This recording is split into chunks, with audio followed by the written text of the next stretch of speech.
Mumbai bomb blast मामले में अबू सलेम को उम्र कैद की सजा हुई है। यूपी के आजमगढ़ जिले के एक कस्बे का रहने वाला अबू सलेम कैसे पहुंचा मुंबई, कैसे हुई दाऊद से मुलाकात, जानिए पूरी कहानी। आजमगढ़ जिले के सराय मीर कस्बे के पठान टोला मोहल्ला निवासी अधिवक्ता अब्दुल कय्यूम के दूसरे नंबर के पुत्र अबू सलेम ने अपने कस्बे को हाईटेक बना दिया। आज भी वहाँ वे सभी विदेशी सामान मिलते हैं जो अन्य किसी बड़े शहर में नहीं मिल पाएंगे। 1991 में उसकी मुलाकात दाऊद इब्राहिम कास्कर से हुई। दाऊद से हाथ मिलाने के बाद सलेम न केवल फिल्म नगरी पर राज करने लगा बल्कि रंगदारी वसूलने के लिए आजमगढ़ से लड़कों को मुंबई ले जाकर उनसे हत्या करवाने लगा। बदले में इन लड़कों को अच्छी खासी रकम दी जाती थी। सलेम के संपर्क में एक दो नहीं बल्कि कईयों के नाम जुड़े हैं। अबू सलेम के बड़े भाई अबू हाकिम अपने परिवार के साथ सराय मीर में ही रहते हैं।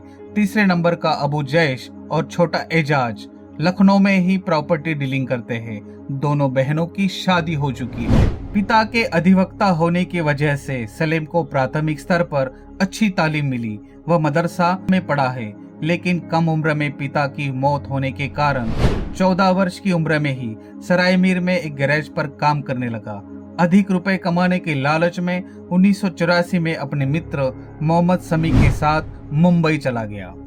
मुंबई में इस तरह हुई दाऊद इब्राहिम से मुलाकात। मुंबई जाने के बाद अबू सलेम जोगेश्वरी में एक रिश्तेदार के यहाँ रहने लगा। 1986 में अंधेरी में एक शॉपिंग सेंटर में इलेक्ट्रॉनिक सामान की दुकान खोली। यहीं से वह सोने चांदी की स्मगलिंग करने लगा। 1991 में दाऊद के ध्रुव विरोधी अरुण गवली ने दाऊद के रिश्तेदार की हत्या कर दी। उसी के अंतिम संस्कार में अबू सलेम और दाऊद की मुलाकात हुई और दाऊद ने सलेम को फिल्म नगरी संभालने की जिम्मेदारी सौंप दी। सलेम फिल्मों में काम करने वाले हीरो हीरोइन को धमकी देकर उनसे धन उगाही करता था। जो रुपए देने में आनाकानी करते, आजमगढ़ से अधिक कमाई का ख्वाब दिखाकर मुंबई ले गए लड़कों से उनकी हत्या करवा देता था। नया शूटर होने की वजह से मुंबई पुलिस उन्हें पहचान नहीं पाती थी। युवक यहाँ वारदातों को अंजाम देकर घर चले आते और सराय मीर में मुंबई के जरिए खाड़ी देशों से लाए गए महंगे सामानों की दुकान शुरू कर देते थे। टी सीरीज कैसेट्स कंपनी के मालिक की हत्या के बाद खुला राज। अबू सलेम का जरायम की दुनिया में नाम और शोहरत देखने के बाद कई युवक उसके नक्शे कदम पर चलने लगे।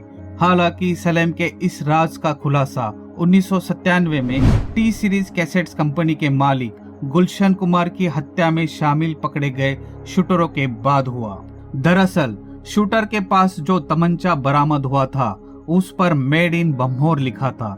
पहले तो सुरक्षा एजेंसी विश्व के नक्शे में इस देश का नाम खोजने में लगी रही। पता नहीं चलने शूटरों से पूछताछ पर पता चला कि बम्होर आजमगढ़ जिले के मुबारकपुर थाना क्षेत्र का एक गांव है जहां अवैध शस्त्र बनाने की फैक्ट्री है। वहां से अपराधी हथियार खरीदकर घटनाओं को अंजाम देते थे। अबू सलेम के गांव के लड़के भी बनना चाहते थे डॉन। सलेम के नक्शे कदम पर चलते हुए समुदाय के कई लड़कों ने न केवल जराइम की दुनिया में कदम रख लिया बल्कि देश विरोधी गतिविधियों में भी शामिल हो गए।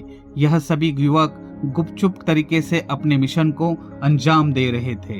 2007 में दिल्ली के बाटला एनकाउंटर में सराय मीर थाना क्षेत्र के शंजरपुर गांव निवासी कुछ संदिग्ध मारे जाने और कई के फरार हो जाने के बाद यह खुलासा हुआ कि सलेम का सराय मीर क्षेत्र कितना हाईटेक हो चुका है। तो दोस्तों, कैसे लगा हमारा वीडियो?